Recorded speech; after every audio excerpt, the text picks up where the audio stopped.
ইসলামী আন্দোলন বাংলাদেশ বাঁশখালী উপজেলা শাখার উদ্যোগে ইফতার মাহফিল ও উপজেলা সম্মেলন অনুষ্ঠিত হয়েছে। এই অনুষ্ঠানে কেন্দ্রীয় ও স্থানীয় নেতারা উপস্থিত ছিলেন এবং নতুন কমিটি ঘোষণা করা হয়।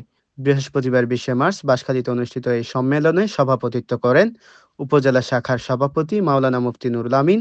যৌথ সঞ্চালনায় ছিলেন সেক্রেটারি মাওলানা এস এম ফৈজুল্লাহ ও মাওলানা আমানুল্লাহ হাসান।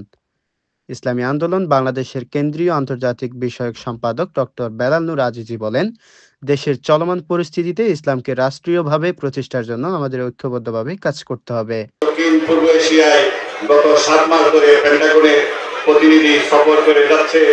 যেভাবে পূর্ব সুদান, তাইমুর এবং গাজা এবং লেবনান, সিরিয়া উদ্ধার হওয়ার পরে তাদের টনক নড়ে ওঠে। ইউরোপীয় ইউনিয়ন তারা রক্ষা করতে পারতেছে না। এরদোগানের বিকল্প ব্যক্তিত্ব তাদের হাতে নাই। আমরা উমাইয়া বংশের খেলাফতের কেন্দ্রবিন্দুকে আমরা উদ্ধার করেছি। আমরা সমুদ্রা যাওয়ার মধ্যে শত বছর ধরে ইসলামিয়া আন্দোলনের পার্টিগুলো বারবার পার্লামেন্টে যাচ্ছে।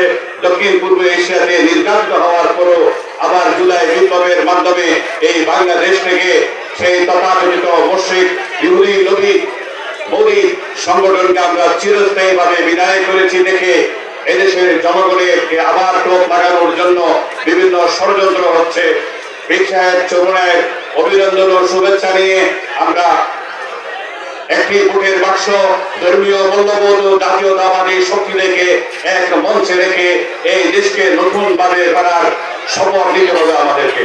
না হয় আমাদের ছেলেরা বারবার রক্ত দিবে না, সাতবার চত্বর বারবার হবে না, মোদীর জন্য বারবার গুলি পাওয়ার জন্য আলেম লাগাবে না, তখন আমরা যারা রাজনীতির পাঠশালায় দূর চাকরি তৎপরতা চালিয়ে যায় আমাদের ঘরে ঘরে গিয়ে হামলা করা হবে।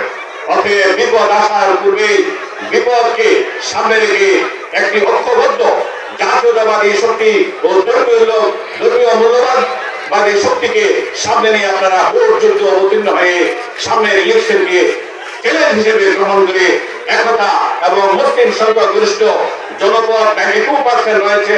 আমার পরিবারের 92% ভোট দিতে পারে না, 7% যে অধিকার রয়েছে তারা শতকরা 200% তারা ভোট দিয়ে আসছে।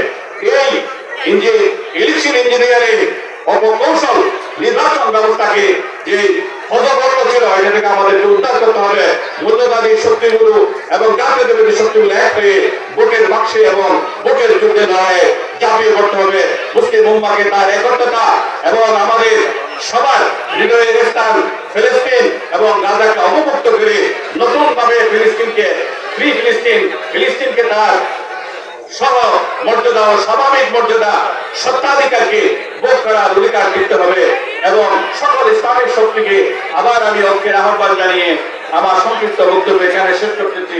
ইসলামী আন্দোলন চট্টগ্রাম দক্ষিণ জেলার সভাপতি মাওলানা সগীর আহমদ চৌধুরী বলেন, সৎ ও ন্যায় ভিত্তিক সমাজ গঠনের জন্য ইসলামী আন্দোলনের প্রতিটি নেতাকর্মীকে ত্যাগ স্বীকার করতে হবে।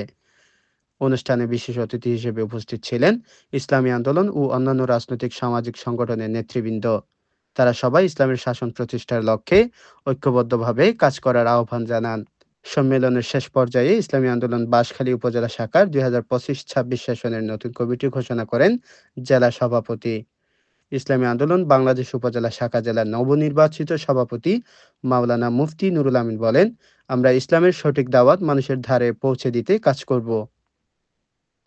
অনুষ্ঠানের শেষ পর্বে দেশ, জাতি ও মুসলিম উম্মাহর শান্তি কামনায় বিশেষ মোনাজাত করা হয় এবং পরে অতিথিরা ইফতার করেন। বাঁশখালীতে ইসলামী আন্দোলনের এই সম্মেলন ও ইফতার মাহফিল নতুন নেতৃত্বের হাত ধরে আগামীর পরিকল্পনা বাস্তবায়নে অঙ্গীকারবদ্ধ হয়েছে।